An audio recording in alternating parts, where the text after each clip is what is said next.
She doesn't belong here with us. Let's make sure she knows it." The words exploded across Westfield High School's gymnasium as Blake Davidson shoved a sophomore out of his path. The boy stumbled into a decorative column, sending silver streamers cascading to the floor. The DJ's hand slammed the mixer, cutting the music mid-beat. Dancers froze, heads snapping toward the commotion as the disco balls continued their silent rotation overhead, painting everyone with shifting patterns of light. Blake, tall and imposing in his designer tuxedo, stalked forward with deliberate steps.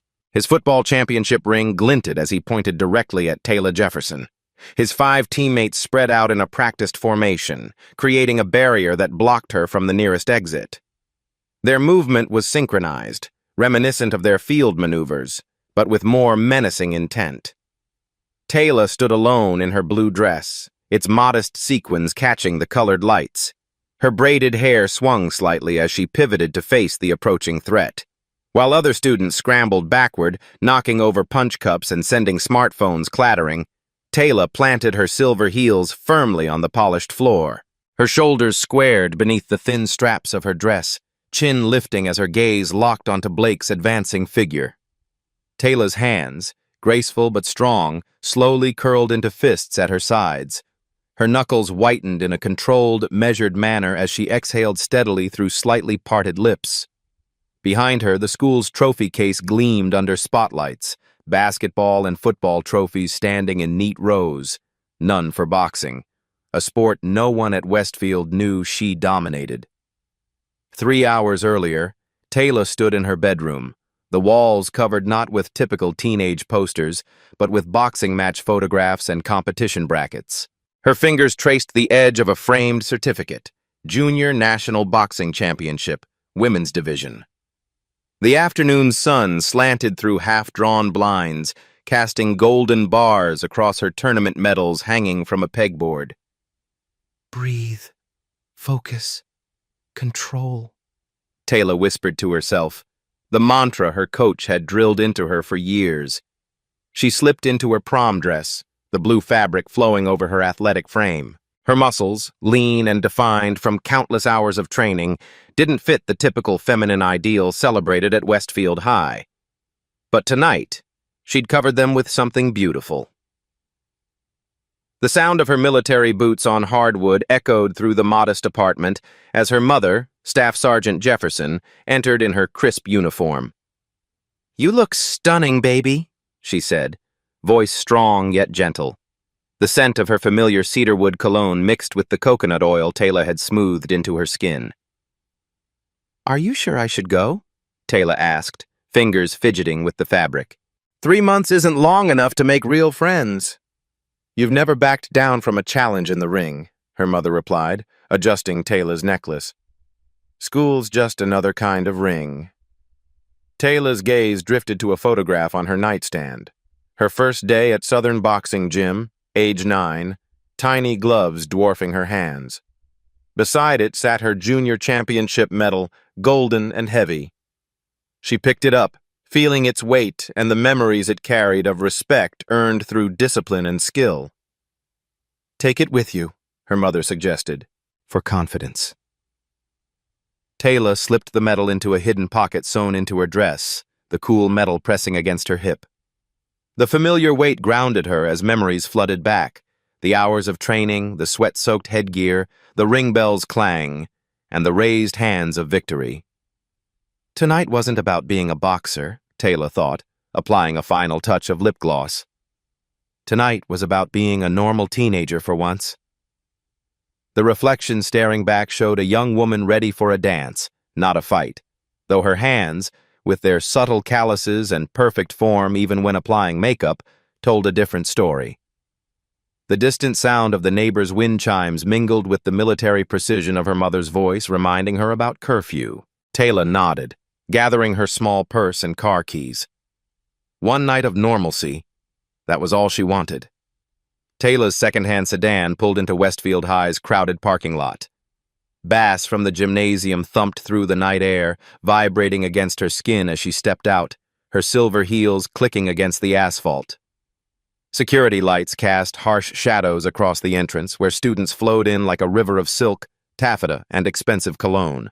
The gymnasium door felt unexpectedly heavy as she pushed it open.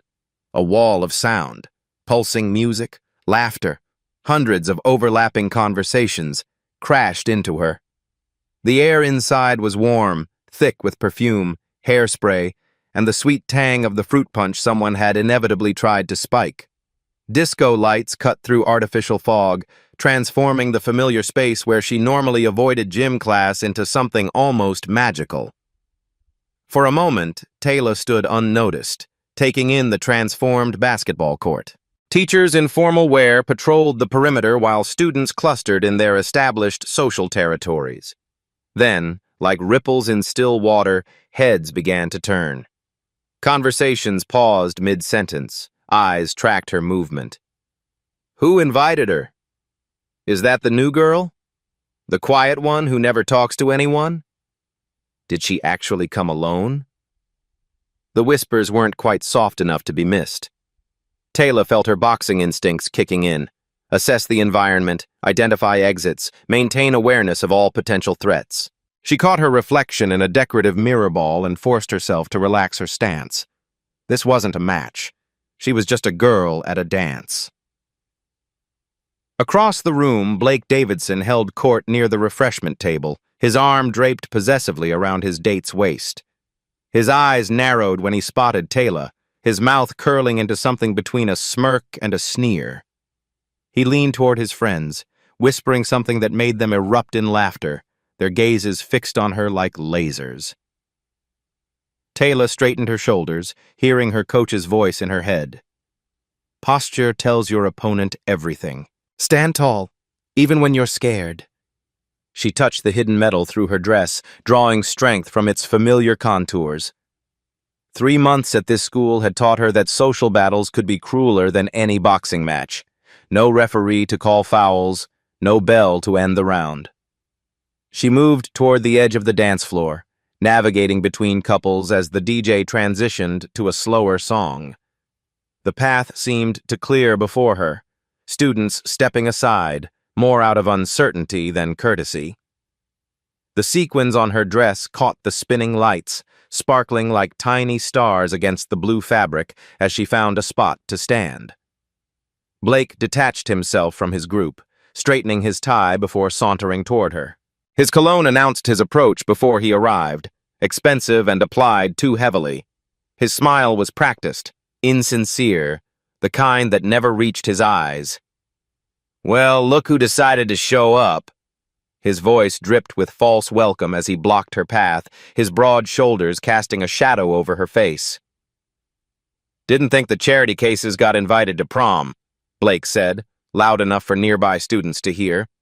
The music seemed to dim around them, though the DJ hadn't touched the volume. Guess they really will let anyone in these days. His friends materialized beside him, forming a semicircle that subtly cut Taylor off from the rest of the room. The formation was practiced, efficient, something they'd done before to other targets. A girl in a red dress giggled nervously, her eyes darting between Blake and Taylor while 2 football players exchanged knowing looks. I have the same invitation everyone else got, Taylor replied, her voice quiet but clear, carrying despite the music. Her accent, slightly different from the local one after years of moving between military bases, stood out in the brief silence that followed. Blake's eyes narrowed at her composure. People usually cowered or fled when confronted by his group. He stepped closer, deliberately invading her personal space. The scent of fruit punch mingled with his cologne as he raised his cup in a mock toast. Some people just don't understand when they don't fit in, he announced to his growing audience. You've been here, 3 months? And nobody even knows your name. That should tell you something. Students on the periphery shifted uncomfortably. A few looked away, suddenly fascinated by their phones or the decorations overhead. Others leaned in, sensing entertainment in the brewing confrontation. The bass from the speakers pulsed like a heartbeat beneath their feet. I know her, a quiet voice said from somewhere in the crowd, but it was quickly hushed. Blake's smile tightened as he pretended to stumble, his arm extending in an exaggerated motion. Punch splashed from his cup, splashing across the front of Taylor's dress, leaving dark stains on the blue fabric. Droplets scattered across the floor like crimson raindrops. "Oops," he said, feigning innocence as his friends snickered. "Guess you don't belong here after all. That dress was probably secondhand anyway, right?" Taylor looked down at her stained dress, the fabric clinging uncomfortably to her skin. The cold liquid seeped through to the metal pressed against her hip. In the boxing ring, this would be the moment when an opponent thought they had her on the defensive, the critical second where matches were won or lost. Her eyes narrowed slightly, almost imperceptibly. To anyone who knew boxing, the shift in her stance would have been a warning, weight balanced perfectly, center of gravity lowered, muscles coiled with potential energy. But to the students of Westfield High, she just looked like a girl trying not to cry. "You don't know the first thing about belonging, Blake," Taylor said, each word precise and controlled. "Or respect." The music faded between tracks, leaving her final word hanging in the air. Blake's face darkened, his practiced charm evaporating like morning dew under a harsh sun. The confident smirk twisted into something uglier, more honest. He wasn't used to targets who fought back with words. "What did you just say to me?" he demanded, stepping forward again. The circle of spectators tightened as students sensed the escalation, the atmosphere electric with anticipation. Behind them, a teacher glanced in their direction, but was distracted by a student requesting a song. The momentary hope of adult intervention vanished as quickly as it had appeared. Blake loomed over Taylor, using his height as a weapon. "Do you know who I am?" he asked, voice dropping to a dangerous whisper. "My dad's on the school board. My family founded this town." He leaned closer, his breath hot against her face. "I decide who belongs here." The crowd around them had grown, smartphones discreetly raised to capture whatever might happen next. The DJ had started a new song, but at the edges of their confrontation, the music seemed distant, muffled by the tension. Taylor's mind flashed to her first day at Southern Boxing Gym. Her coach's voice echoed in her memory.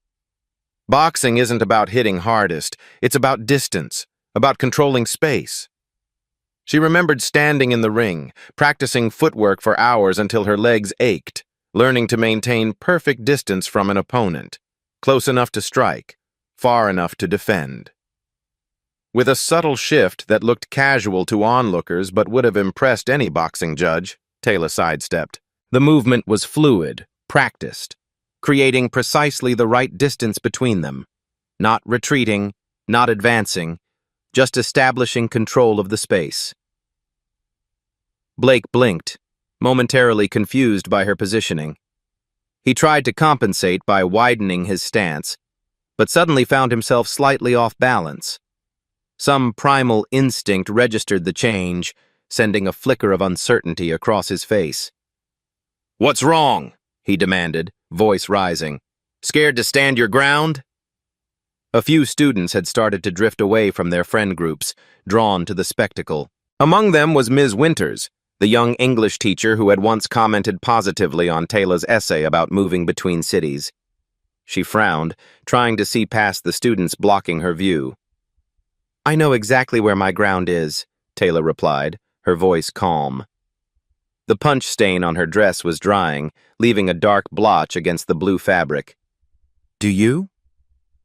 The question hung between them like a challenge in itself. Something shifted in the atmosphere. What had started as typical bullying was becoming something the crowd didn't quite understand but could sense was different. Blake's friend Jason leaned toward him, whispering in his ear. Blake's eyes never left Taylor, but his expression changed, a malicious smile spreading across his face as he listened. When Jason finished, Blake nodded slightly, a predator who'd just spotted a weakness. "You know," Blake said, louder now, playing to the audience, "I was just trying to welcome the new girl. Be friendly, right, everyone?" A few nervous laughs answered him. "But then I remembered where you're from." He glanced at his friends, encouraging their support. East side, right? Near the base? Where all the military brats live in those little cookie-cutter houses? Taylor's expression remained neutral, but her fingertips pressed slightly harder against her thigh, feeling the outline of the metal through her dress. The subtle pressure helped center her, a technique she used before matches to focus her energy. Heard your mom's some sergeant or something, Blake continued, gaining confidence from her silence. Must be tough having a mom who's never around. Probably why you don't know how to act in normal society. The dig at her mother sent a flash of heat through Taylor's chest, but years of training had taught her to channel emotion, not be controlled by it. Her breathing remained steady, even as her pulse quickened. Around them, students exchanged uncomfortable glances, sensing the cruelty had escalated beyond typical high school politics. Blake smirked at Jason, mistaking Taylor's composure for submission. Neither of them noticed how her stance had shifted again, almost imperceptibly. Weight balanced, hands relaxed but ready, eyes focused with calculating precision. I bet she thinks she's better than us because her mom wears a uniform, Blake said, addressing the growing audience rather than Taylor directly. Military families, always acting so superior with their service and sacrifice. He made air quotes with his fingers, eliciting nervous laughter from some students. The crowd had grown larger, forming concentric circles around the confrontation. Some looked uncomfortable, shifting their weight and avoiding eye contact.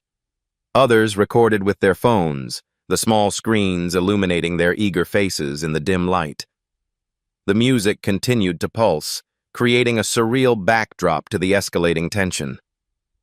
Taylor took measured breaths, controlling her rhythm just as she did in the ring. Her coach's voice surfaced in her mind. Control your emotions, control the fight. The moment you let anger take the wheel, you've already lost.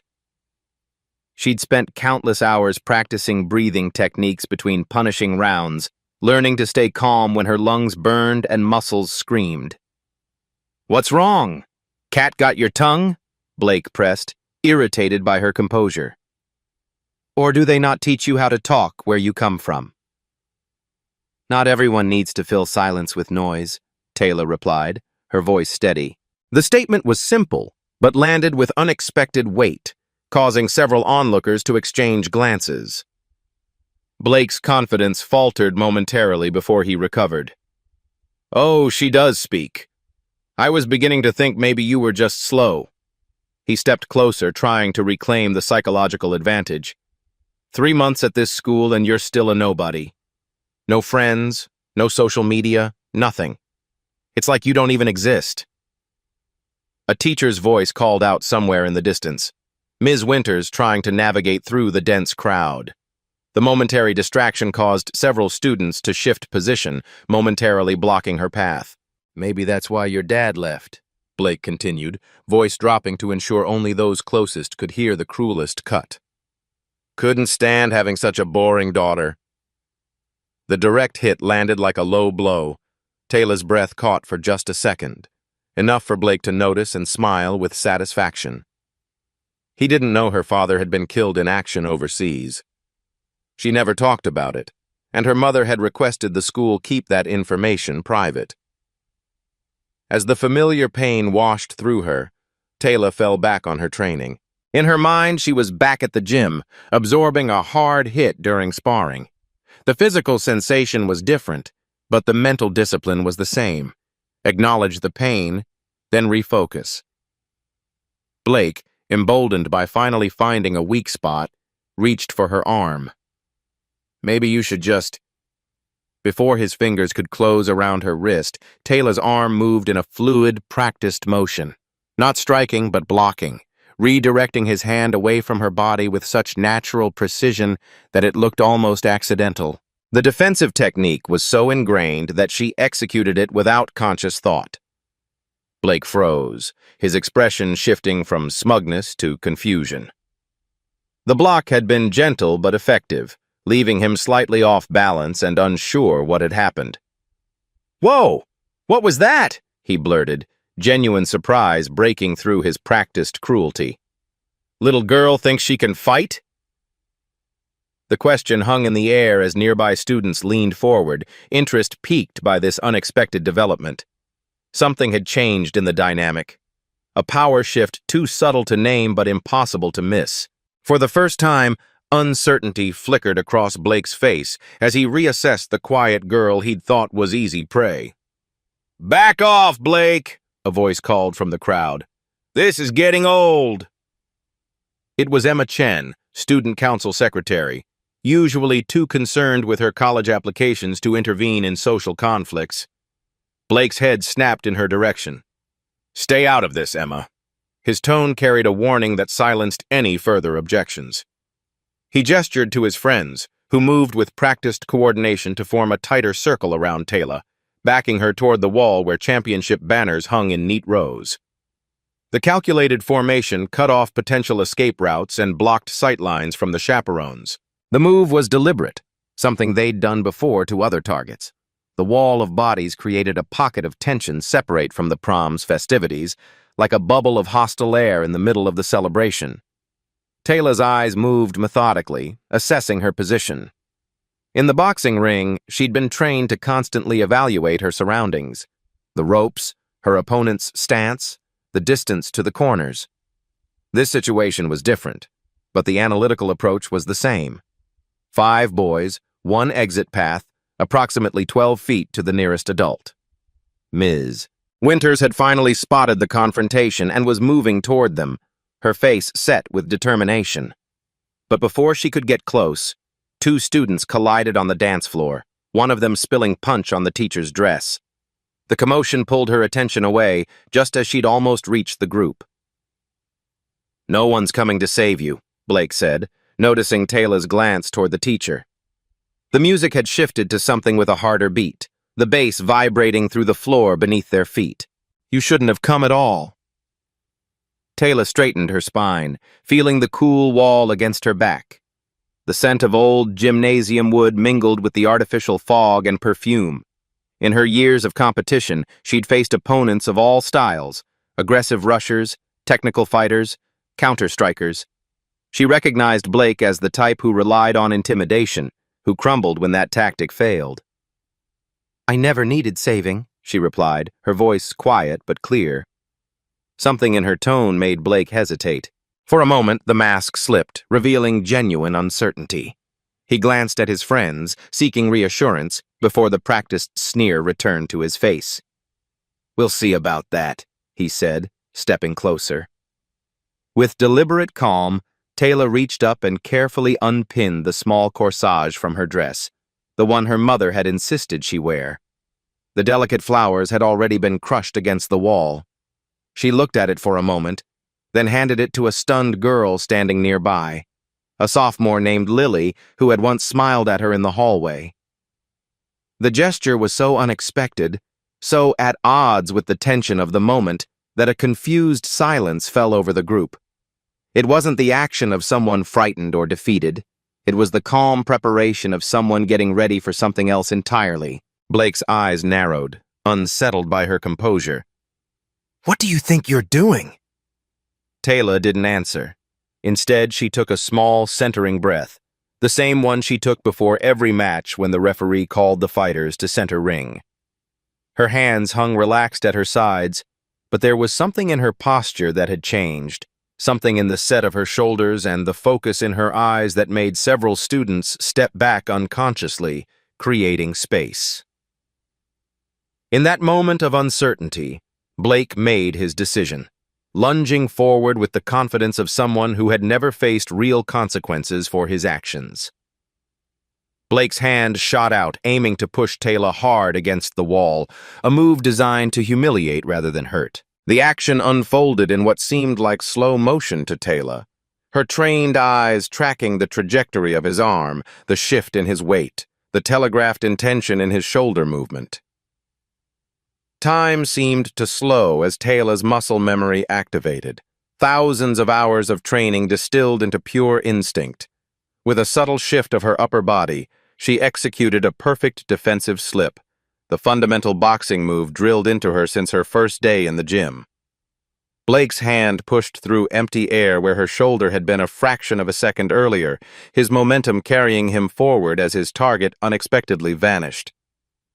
The movement was so fluid, so effortless, that it took a moment for the onlookers to process what they'd seen. Blake stumbled slightly, confusion replacing anger as he tried to understand how he'd missed. His friends exchanged uneasy glances, the dynamic shifting in ways they couldn't articulate. Taylor hadn't moved her feet or raised her hands. The defensive maneuver had been minimal, efficient, professional. She remained composed, her breathing controlled, her eyes focused with the calm intensity familiar to anyone who had ever watched her in competition. "What the?" Blake began, his face flushing with embarrassment as he regained his balance. A murmur rippled through the crowd. Among the whispers, a voice rose slightly louder than the others. It belonged to Kevin Park, captain of the school's wrestling team, who recognized the technique from his own combat sports training. "Wait, isn't she that boxer?" Kevin asked, his brow furrowed in concentration as he tried to place where he'd seen her before. "I think I saw her at a tournament last year." The whisper spread like wildfire through the gathered students. Phones that had been recording lowered slightly as people turned to each other with questioning looks. Blake's head whipped toward Kevin, then back to Taylor, his expression transforming from embarrassment to disbelief. "Boxing?" he scoffed, but the confident edge had disappeared from his voice. "This little girl?" The gymnasium lights caught the sweat now beading on his forehead. The music continued its relentless beat, but it seemed distant and irrelevant to the drama unfolding against the wall. In the background, the championship banners swayed gently in the air conditioning, their gold lettering catching the light. Football, basketball, wrestling, sports that Blake and his friends dominated. Taylor remained silent, letting the moment stretch. In the ring, she'd learned the power of patience, of letting an opponent make mistakes when pressured by silence. Her eyes never left Blake's face, tracking his micro-expressions just as she would track an opponent's tell before they threw a punch. Blake's confusion morphed back into anger, the predictable response of someone unused to being challenged. His jaw tightened as he glanced at his friends, silently demanding their support. They hesitated only briefly before moving closer, falling back into their practiced roles. "I don't care what she does after school," Blake said, loud enough for everyone to hear. "She's nothing here." He stepped forward again, this time with two friends flanking him, their intent clear in their aggressive stance. What happened next would be replayed, discussed, and exaggerated in Westfield High legend for years to come. Blake charged forward with his friends beside him, 3-on-1 odds that had always guaranteed success in past confrontations. The crowd surged backward, creating space for the inevitable collision. Phones raised higher, everyone wanting to capture whatever was about to happen. But in that critical moment, Taylor Jefferson transformed. Her entire demeanor shifted, stance widening slightly, weight balanced perfectly between both feet, hands rising not in fear, but in the practiced guard position of a seasoned boxer. The movement was so fluid, so natural, it seemed like a dance. Her eyes, previously calm, now locked onto Blake with laser focus, tracking every micro-movement of his approach.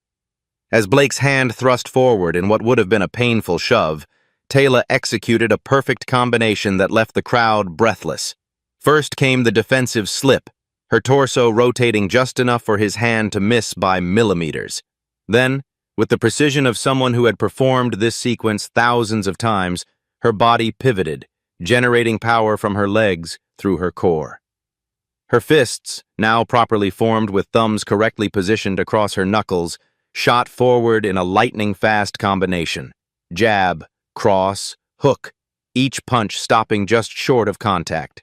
The sound of rushing air accompanied each strike as her fists halted with perfect control mere millimeters from Blake's face, chest, and side. She never actually touched him, a testament to her extraordinary control. Blake stumbled backward as if physically struck, his brain registering the threat even as his body remained untouched.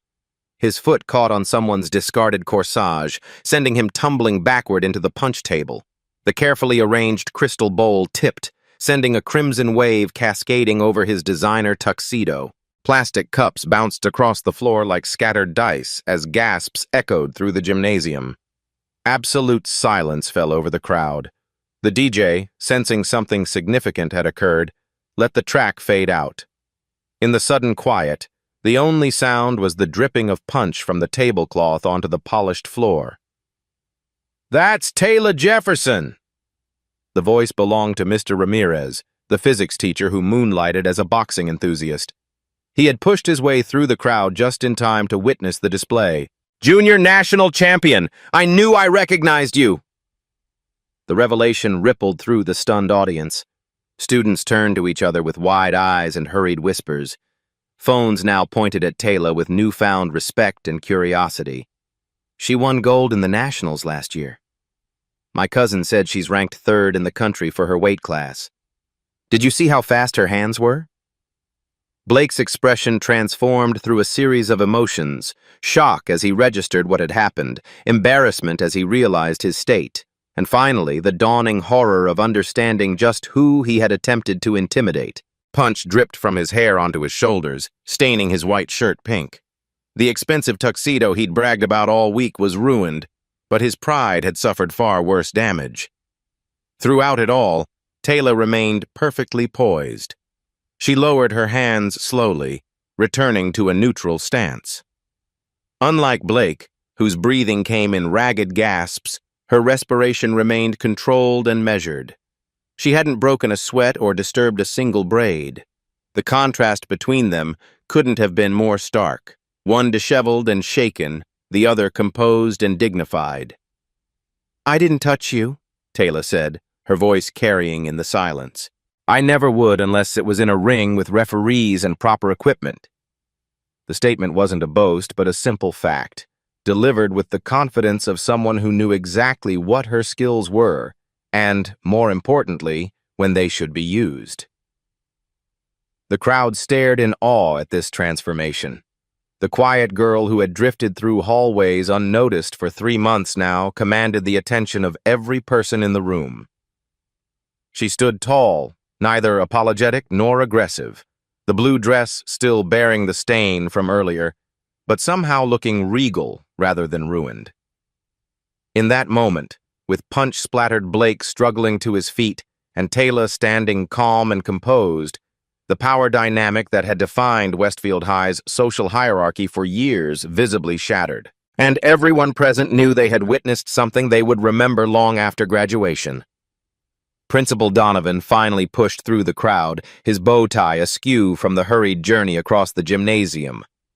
"What is going on here?" he demanded, surveying the scene with growing concern. The toppled punch bowl, Blake's stained tuxedo, the circle of students with phones still recording. Before he could say more, Mr. Ramirez stepped forward. "Just an accident with the punch bowl, sir," he said smoothly. "No harm done." His eyes met Taylor's briefly, a silent acknowledgement passing between them. Students began to disperse under the principal's stern gaze, though they remained close enough to watch the drama unfold. The DJ, sensing the need to restore normalcy, gradually brought the music back up, a slower song this time that encouraged couples to return to dancing. Blake scrambled to his feet, sticky punch making his movements awkward and ungraceful. His friends stood uncertainly nearby, no longer the intimidating force they had been minutes earlier. Their carefully constructed social armor had cracked, revealing the insecure teenagers beneath. "You could have hit me," Blake said, his voice lower now, the audience smaller. "Why didn't you?" The question contained genuine confusion, as if the concept of restraint was foreign to him. Taylor regarded him thoughtfully.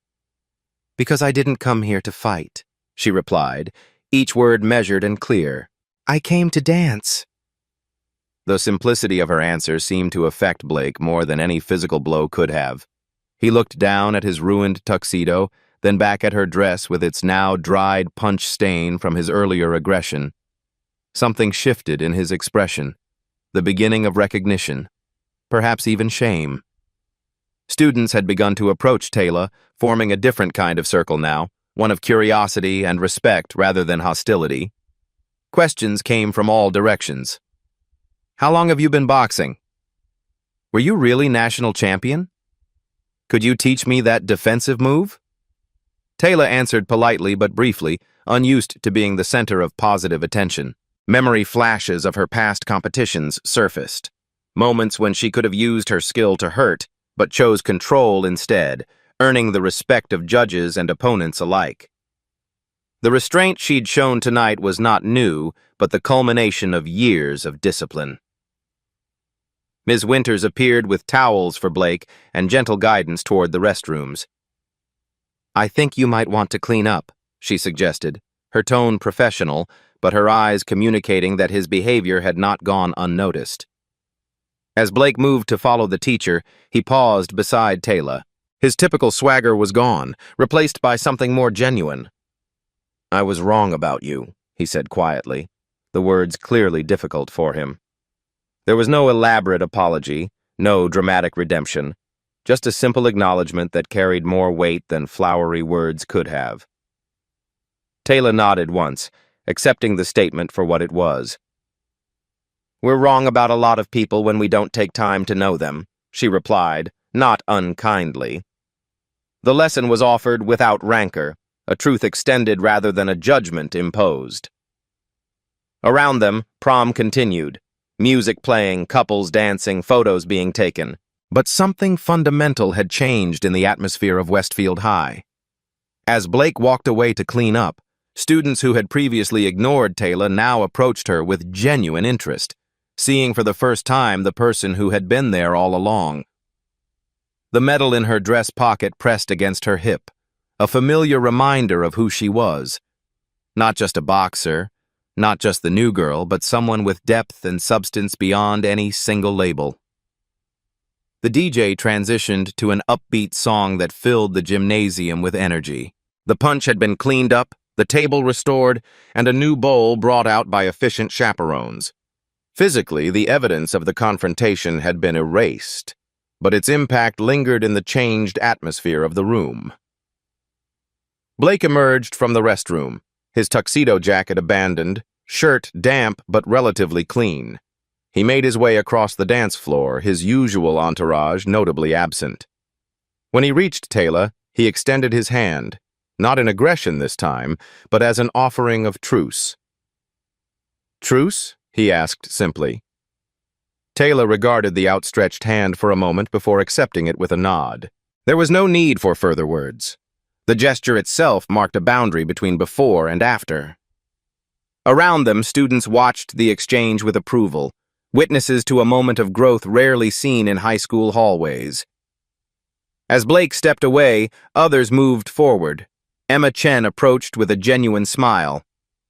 "I've been wanting to talk to you since you corrected Mr. Peterson's military history facts in government class," she admitted. "That was impressive." Kevin, the wrestling captain, had questions about cross-training techniques. Lily, still holding Taylor's slightly crushed corsage, offered to help pin it back on her dress. One by one, students who had been content to ignore her for 3 months now sought connection, drawn not to her boxing prowess, but to the character it had revealed. Under the spinning lights, Taylor found herself in the center of the dance floor, surrounded not by hostility, but by acceptance. Her blue dress, punch stain and all, shimmered as she moved to the music, her natural athleticism translating to grace. For the first time since arriving at Westfield, she wasn't calculating exits or maintaining defensive awareness. She was simply present, belonging not as a boxer or as the new girl, but as herself. Across the room, Ms. Winters watched with a satisfied smile as social barriers dissolved on the dance floor. She caught Taylor's eye and offered a subtle thumbs up. Respect isn't demanded with fists, Taylor thought as she danced beneath the disco lights. It's earned by character. The lesson her mother and coaches had taught her had proven true once again, though not in the way anyone could have predicted when the night began. As the evening drew to a close, Taylor stood by the gymnasium doors, a small group of new friends around her. The prom committee announced the last dance, and couples moved closer together on the floor. The harsh security lights outside cast long shadows through the windows, a reminder that the real world waited beyond this transformed space. Blake approached with his date, his demeanor changed from earlier in the evening. "Jefferson," he said with a nod of acknowledgement. "Good moves out there. Maybe you could show the team some footwork techniques sometime. Could help our defense." "Maybe," Taylor replied with a small smile. "If you ask nicely." He laughed, a genuine sound without the mocking edge that had characterized their earlier interactions. Fair enough. As they walked away, his date glanced back with newfound respect in her eyes. Emma linked her arm through Taylor's as they watched couples sway to the final song. "So, boxing championship next month?" she asked. "We should come support you." "You do that?" Taylor asked, surprise evident in her voice. "Of course," Kevin joined in. "That's what friends do." The word friends hung in the air, both strange and wonderful. Taylor's night had transformed from an exercise in isolation to the beginning of connection.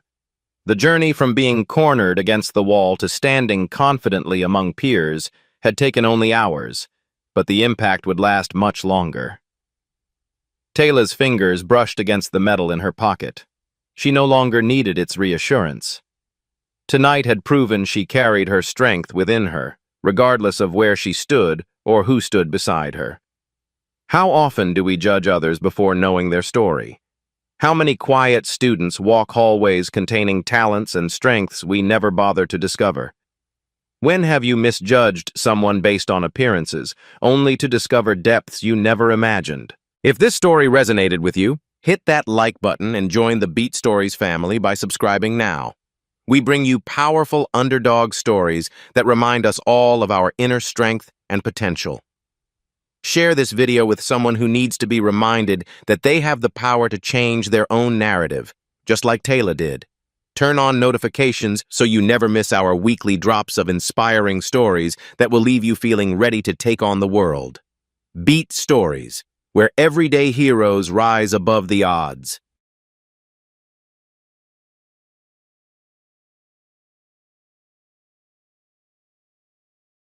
What happened today isn't just a story. It's a reminder. Silence protects systems, but courage rewrites them. At Beat Stories, we don't just watch change, we document it.